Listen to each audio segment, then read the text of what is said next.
Hello and welcome to the AskWeldon Show, episode 132. Today we're going to talk about restarting ranked, hypnosis, playing through social anxiety, focusing on your own game, and quick climbs. Okay, updates for the day. We're on our third day of streaming. So if you want to check out the show live, make sure to hop over to twitch.tv/mindgamesweldon. My consistency is through the roof. Time, not so much. Like sometimes it's 3, sometimes it's 5. For those of you in North America, it's pretty hard to catch. It's this kind of like afternoon show in the EU. But you can always check out the VOD on Twitch as well, although this YouTube show, contains like the encapsulated 15 minutes. There is a before and after part, which you can always check out on twitch.tv/mindgamesweldon. And as always, you can submit questions for the show through Twitter using the hashtag AskWeldon. But my preferred method is voice right now through the Anchor app, which you can see the instructions for kind of on the screen. And essentially, it's an Android and iOS app. You go to anchor.fm/Weldon Green, and from there you can follow my channel and you can call into the show, and you just raise your phone to your ear and talk into it. And it produces pretty good quality audio. Actually, I listened to the questions. Sounds like people are talking in professional mics, so you sound pretty cool. And you state your question with, gives you a lot of space to give context, so it's a little bit better than Twitter in that regard. And then it gives everybody something nice to listen to. They don't want to listen. You guys don't want to listen to my voice drone on for 15 minutes. Better to break it up. So please go ahead and download the app and ask. If you eventually we're going to start the call-in show where you hop into the Discord channel and we'll have live call-in on the show. But for now, we're going to do this recorded call-in, and for that, the Anchor app is best. Also, you can check out the show in podcast format there in case you want something on the go and don't want to, do audio-only mode in the Twitch iOS app. Or if you don't have YouTube Red. I mean, YouTube Red lets you listen to this on your phone without any video as well. All right, but we should jump into the first question. And the first question is essentially about how to, what I should do to play League after a break. Hey Weldon, I have a question about getting back into League after a long break. A little bit of background, I'm a senior heading into my second semester of high school right now, and I gave up League after my sophomore year when I peaked in Diamond 3 to focus on school and soccer. I'm a competitive soccer player as well, if that helps, and I have opportunities to play collegiate if I wanted to. I've worked really hard the past 1.5 years on the field and in the classroom, and now finishing up with college applications, I want to enjoy my last semester in my hometown. I believe that I've developed a really good mindset through soccer, just trying to improve on myself, and I've set a goal to hit Masters by the end of this upcoming semester. It's been a while since I seriously played ranked, and I was wondering what advice you have for me as I get back into it, whether that be balancing school, soccer, and League, or what to focus on in terms of gameplay as I aim for Masters. Thank you for your time. All right. Thank you for the question. 1 second. Let me post that up real quick.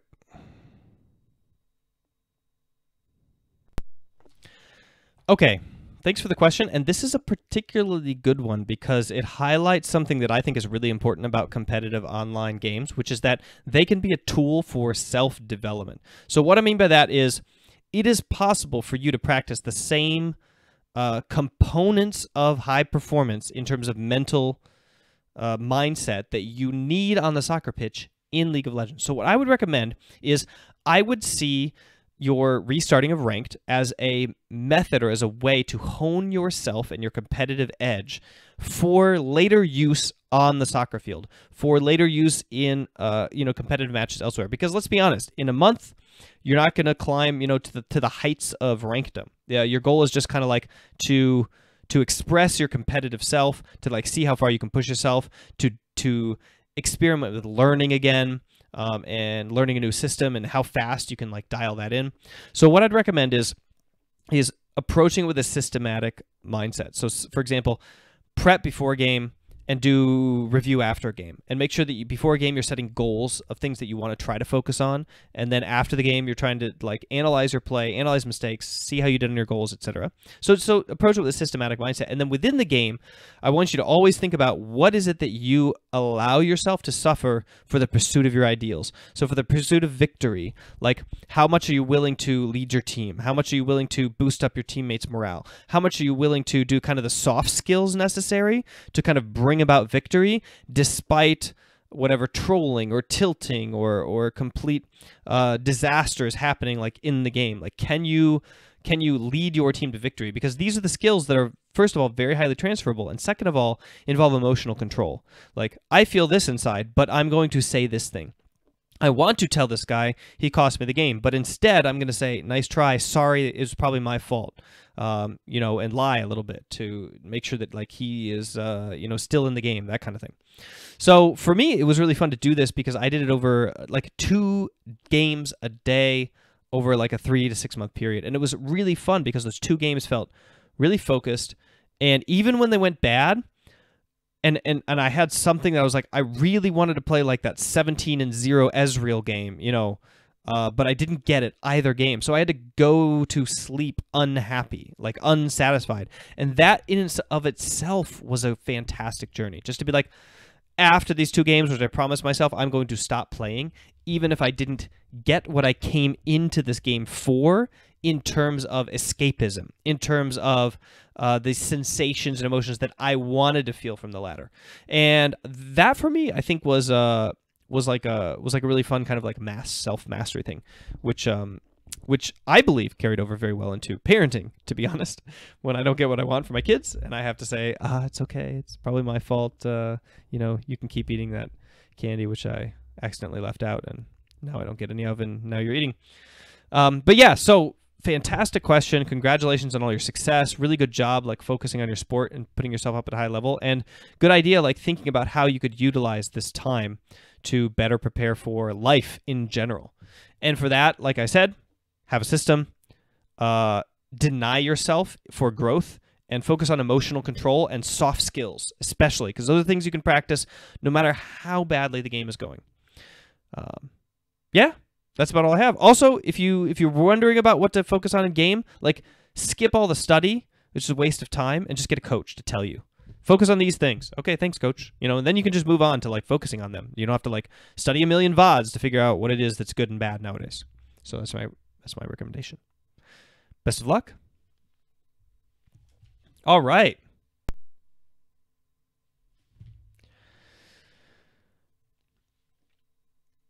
I hope that was a good answer for you guys as well. And now let's jump into the second question. And I believe this one is the one about hypnosis. Hi, Weldon. Thanks for answering my last question. It helps a lot actually to have someone who I can ask this type of question. I got another topic who come in my mind recently. Before I found you and your mind program, I was looking for everything that can help to improve my self-confidence, control my emotion, control my mind, and I found hypnosis and auto-hypnosis. What do you think about it? Do you think that hypnosis can help to enhance performance in sport or in sport, and do you use it, and what is the difference between auto-hypnosis and mindfulness training? Thanks.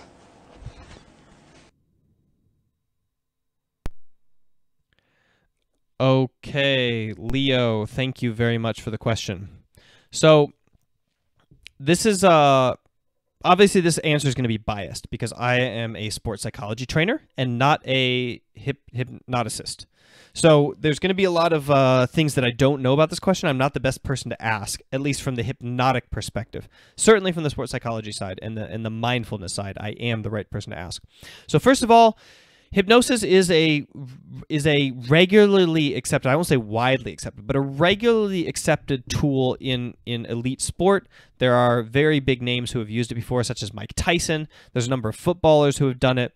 And the basic idea of how it functions in terms of like what scientists understand, because it's not really studied, to be honest. I haven't read a lot of research and clinical studies, you know, with double-blind placebos that are using this to try to like metric certain levels of performance. But it might be done in the future. But as far as I can tell from people I've talked to, which is one person who have referred to hypnosis use in athletics, it's very similar to the use of psychedelic substances to give yourself like I want to say like mind openings, you know, like new ideas to trigger like creativity in your thought or to break down barriers. So the basic idea is it's therapeutic in nature. If you have like something that you can't get over. If you have some sort of anxiety, if you have something, it can like open your mind to the kind of like vastness of of the world and like our small part in it, and it can give you like context in that way. I have never experienced hypnosis, and I've never also done auto-hypnotic anything. So how is that different from mindfulness? Well, it's fundamentally just completely different. So mindfulness-based training and mindfulness itself is the willful control of attention. It is training through which you willfully control your attention, and you. I know I was listening to this podcast once, and I'll use this anecdote to kind of compare. This gentleman on the Tim Ferriss podcast was talking about his experimentation with drug use and how it gave him these epiphanies and really opened his mind and gave him these thoughts that, he said it would have taken him like decades to kind of like work through and get to. But there's very high risk involved, and it didn't stick very strongly. It didn't make as much of an impact on his behavior, just on his mind, as he would have liked. But then later on in his life, he started meditating a lot, and he realized he could gain through working hard and through more applied time of meditation. He could gain the same insights into the world, into the universe, into his self, as he gained from this like shortcut, but without the risk of danger and with more of a sticking progress on his behavior that was not just associated with like thought. And I really like that example, and I think that it applies pretty similarly to hypnosis, although I think that there are maybe some sticking things with hypnosis as well, if it's like a regular thing. I don't really know. But my kind of like general idea would be if you're taking steroids versus actually weightlifting, there's a fundamental difference. And so my impulse is to compare the two in that way. Like hypnosis is kind of a shortcut, and doing the actual training is not a shortcut. Now, there's going to be some level to which that is false, because actually the idea is that under hypnosis you do the training, and so you're actually like putting your mind through those hurdles and through the mental loops. But I think that I don't think it's completely similar to the idea of doing attentional control training in a mindfulness-based setting. So those are my thoughts on that, my opinions on that. If you want to experiment with either or, it's fairly easy to do, and you can then develop your own opinion. And of course, you can hunt out hypnotic trainers to kind of like satisfy your curiosity on that, and let us know, like report back and keep us informed on how that goes for you. All right, let me throw this recording up. All right, and let's dive into the next question. Sorry, my camera froze there for a second. Hey Weldon, it's David here. So I've got a bit of an interesting question in regards to social anxieties in competitive games. So for the longest time I've had a social anxiety, and I've done a lot to sort of deal with it in day-to-day life. But in the competitive life, it kind of just sits around and doesn't seem to go anywhere, which causes a few problems because, well, I like playing League and various other games. But my struggle is that I just can't do it. I can't press the play button to join a game and be a part of the environment, and I'm not sure what to do about it. Have you got any suggestions for this? Any ideas, or is it just simply I've got to push through it? Cheers.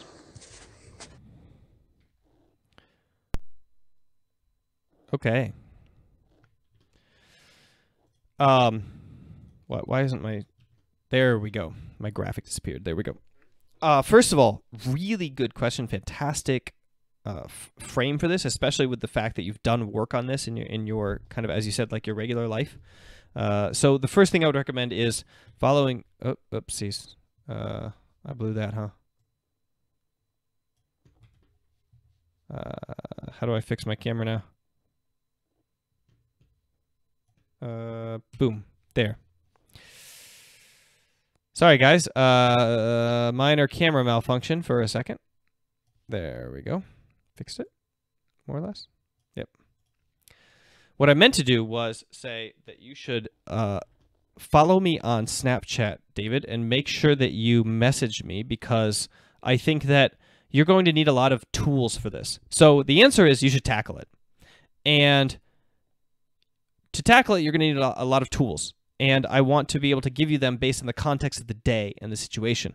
So you can message me individually through chat or send me a little video, and then I can reply in 15 seconds when I'm at the gym and get your message to tell you specifically, like, oh, you should try this thing, or you should try this thing. Because there's a lot of throwaway things that you just want to like throw at the wall and see what sticks, and I don't want to like muddy up our conversation on the video with that. But yeah, make sure you follow me on Snapchat. That goes for everybody else as well. You can follow me on Snapchat or on Instagram, which is basically the same handle, Mind Games Weldon. And my DMs there are open on all platforms. Twitter is just packed. I mean, like the DMs just flood in there, so I don't really pay attention to them as much. Plus Snapchat is just easier. I'm already using it in the gym with Instagram full time. So that's when I do most of my messaging. Okay, on to answer your question. The basic answer is you should see it as an opportunity. You should see this as an opportunity to experiment and train and play with the same tools that you are using in other settings and figure out how to make these transferable skills. So you're going to have to do some work to like see the background driving forces of your anxiety and of your emotion, and then get a nice tangible feel for like what that tastes like and in like a standard social setting, and learn kind of what tools you can bring over, and then learn, and then the ones that actually transfer, the ones that actually work, like the tools that you use to come over to League and like function better, are going to be the same ones that transfer very well to the next one. So these are going to be tools that are not just like useful like hacks where they're like, okay, this works in the one situation, but tools that actually apply to you in your life in order to like overcome like small hurdles in your brain.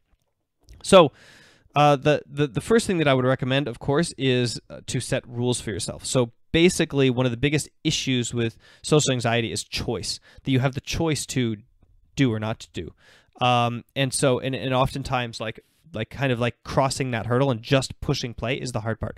So I would set a simple rule like only play ranked, only play with chat disabled and muted, like turn off enemy chat and mute all four of your teammates immediately. This is what I did. Worked fine. Helped me climb a lot. And always play like, you know, like 2 or 4 games a day, specifically at a specific time, like after dinner or something. Like set these baseline rules for yourself in order to give yourself exposure, right? Social anxiety can be treated a lot with exposure to the anxious situation, and then your brain can notice that like your fears are not coming true, and the coping skills can like take over internally. So if you want to give yourself exposure, you need to set these like basic ground rules to take away all of these like choices that you have to jump over every single day and just make it happen, right? So that's the first thing that I would do. And by the way, I want to preface this again by saying that I am not a psychologist. My degree is in sports psychology, performance psychology training. And so if this is a clinical issue, like my advice is not clinical advice. And you should always talk to a clinical psychologist with any issues related to mental health. But these are the things that I have seen work very well with other people who've had social anxiety and are of a psychological bent. And by the way, they work very well for standard performance as well. The reason that there is a separate field between clinical psychology and performance psychology is that we say that performance psychology or sports psychology, or however you like to call it, is essentially just everything that we do in therapy, but for people who are not, you know, mentally, who are not clinical in terms of their mentality. That's it. It's just the same things we do in therapy, but for people who don't deem themselves as clinical mentally.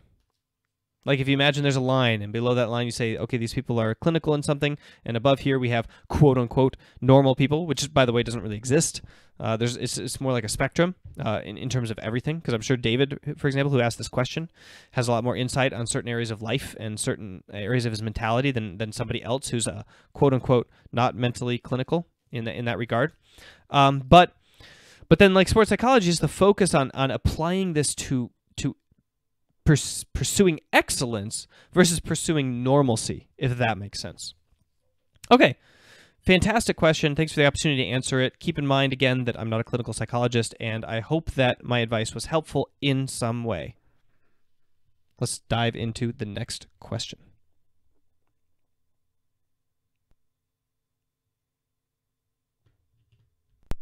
Hello, Weldon. CSGO player here. I have two questions. I struggle to focus on my own game when I'm not performing well and carrying the team, and I start to look at my teammates' mistakes. How can I fix that and focus on my own game? The second question is, I always get really high in rank in small amount of time, but then I fall down back to my old rank, and then I have to grind slowly back up to my peak. Is there a way how to stay at the peak, or is it normal to fall down in performance? By the way, thanks for all the help you are giving.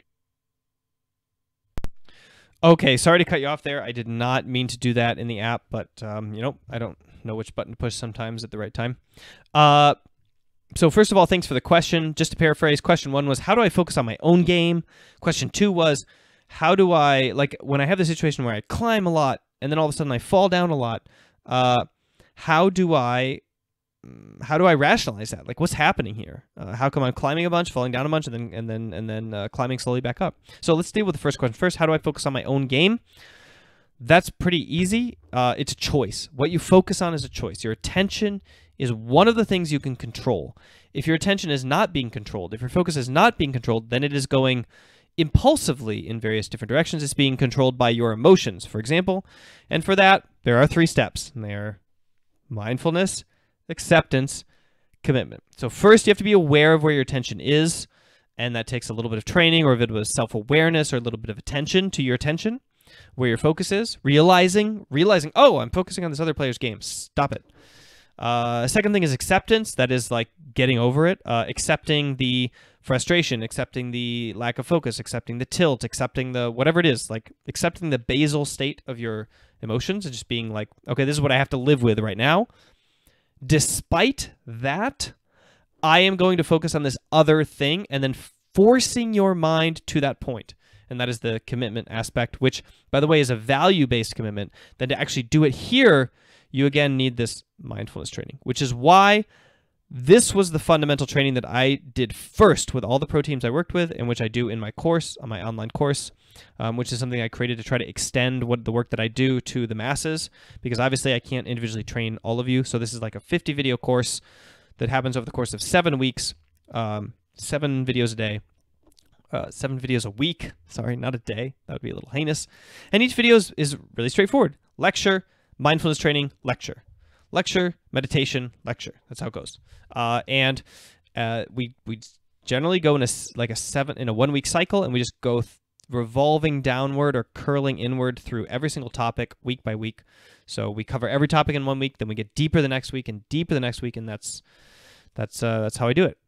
So yeah, that's what I recommend. Become aware of where your attention is, accept the fact that you're distracted or you're tilted or whatever, and then just focus on your own game anyway. It's a choice where you put your attention. It's not a choice what you feel. That just happens to you. But it is a choice what you then focus on afterwards. Good luck. Okay, second question was, let me see if I can remember this right. Oh yeah, shoot up, fall down, climb up slowly. This is individual because, this will happen. It happens in reverse to other people. They're up for a long time, then all of a sudden they fall down really fast, and they're like, why did I just de-rank 6 ranks? And then they climb up really slowly. Or some people will shoot up really fast and they never fall down, and then like months later they like decline or something. So the rank ladder isn't very good at it's good at ranking people in accordance to each other based on victories, and finding out like a skill level measure for you over time, over a long extended period of games. It's not very good at directly measuring improvement one by one. So likely what happens is you improve in an aspect of the game that is very unilateral, very like a small little aspect of the game, but your focus on that gives you an insane advantage in terms of your win rate because you're focusing really hard on that, and it causes you to climb. And then you're like, okay, I've mastered that. I want to focus on something else. So you go to something else that's automated, and you're not having any spillover anymore. And because you are improving one thing and not 50 things that you actually need, you drop down. But then, because you're putting together a pie, right, or a puzzle, and you're getting all the pieces, and you start to assemble all the pieces besides that one core piece which you already mastered. And that's, I mean, that's the explanation for what's happening there. It's not any help to you, but essentially the idea is that don't put too much stock in your rank fall and climb as far as your skill improvement goes. I would say that you should focus more on the puzzle pieces you're assembling and try to figure out, okay, what am I focusing on for my training? What am I getting better at that's causing this ranking up? Okay, I'm falling down. No big deal. I still have this skill that caused me to rank up, but it's not the whole puzzle. What are the pieces I'm missing? And start digging into it. All right, that is it for the show today. I appreciate you guys coming out. I'm sorry that I went over 20 minutes again. I've been trying to keep it to 15. And then yesterday we went, 25 minutes. Today again, 25 minutes. It's not, what I plan to do. I plan to make the show short and sweet, and I keep rambling on. But I'll find a way. I'll cut it down to 3 questions or 2 questions or something. I'll do call-ins, or I'll just appreciate the longer viewer time that you guys get. And I'll make sure that it's in audio format so that you can always check it out whenever you want, as a podcast, when you're doing something else useful, like going to the gym or driving in your car or something like that, so that I don't distract you when you're at your computer and you have other stuff you want to get done. And don't forget, as always, to follow me on Snapchat and Instagram, because that is where I'm most accessible nowadays. Mind Games Weldon, and you can see in my stories essentially like how I'm going about my everyday. And I've already mentioned Mac. I would like to also mention Runtime, whose awesome wristband I'm wearing right now. Check this out. I'll focus it in. Thank you for that. This is the brand that I was working with in Berlin when they were developing their meal replacement drink, which I use on a regular basis, almost a daily basis. And it's essentially meal replacement developed for performance esport competition. I mean, like, how can you get better and more specific than this? It is literally a performance meal. So we're talking like they're trying to essentially create an environment in your body where you can sit and focus for extended periods of time without having to worry about nutrition. And it takes care of one of the biggest problems that gamers face, that I face as a gamer, which is having to get up and make food. I don't want to do it. I'd rather play another game of League of Legends. And so I order pizza, or I eat a bowl of cereal, or I get a Hot Pocket, or something quick and dirty that is usually not super nutritious. I'm flinging my capture card around. I don't know why. Anyway, I'm using it as a gesture tool. And this takes care of that problem. It's instantaneous, but it's far more nutritious than any other instantaneous whatever you're going to get. And on the backside of that, I feel like I'm... who's that caster you used to always say on the backside? Come on. Why am I forgetting his name? I keep wanting to say Richard Lewis, the amazing E-League CSGO caster and YouTube personality, but it's not him, obviously. It's Demand.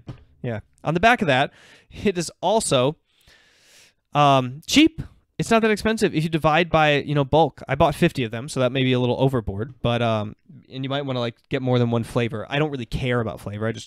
I mean, it tastes amazing, so for me, it's not a big deal. I think there's some meal replacements where you're like, I want to make sure I get the right flavor because I have to shove this thing down my throat every day and it tastes nasty. But Runtime doesn't have the problem. It's delicious. It tastes kind of like eating a cookie, which is probably not indicative of what's inside. It's not indicative of what's inside, actually. I know almost every ingredient that's in there. Isomaltulose being my favorite. But anyway, because it gives a steady glucose index, glycemic index number. I tested that myself. I went, full on diabetic for a day, and I tested my insulin all the time, and it was pretty cool, pretty impressive. Did it vastly better than cereal, although of course I eat cereal with a little bit of chocolate in it, so that's a downfall. But did vastly better than cereal in terms of maintaining my insulin, which may have something to do with the milk actually, since it can spike you up there. It's pretty sugary as far as drinks go. I mean, it's not juice, by any stretch of the imagination, but whatever. Anyway, I'm getting off topic here. Check out Runtime. It's a great product. They also make a performance drink, which is kind of like an energy drink, but not really an energy drink, because the idea is that it affects you in other ways and helps you concentrate, doesn't make you go off the wall. It's not designed for aerobic competition or athletic competition where it's going to make you super hyper. It's designed for super focus. And I arranged for a 10% off code because there was no other way that I can think of to track my purchases. Obviously, there's a description down below. If you click that link, it tracks. But you can use the code MindGames. You can get 10% off, and you can say, hey, Weldon put me on to you, and here's a thank you from them to me. When you purchase anything, I get a commission. It's a way to support this channel. Other than that, I will see you guys next time. Thanks for tuning in.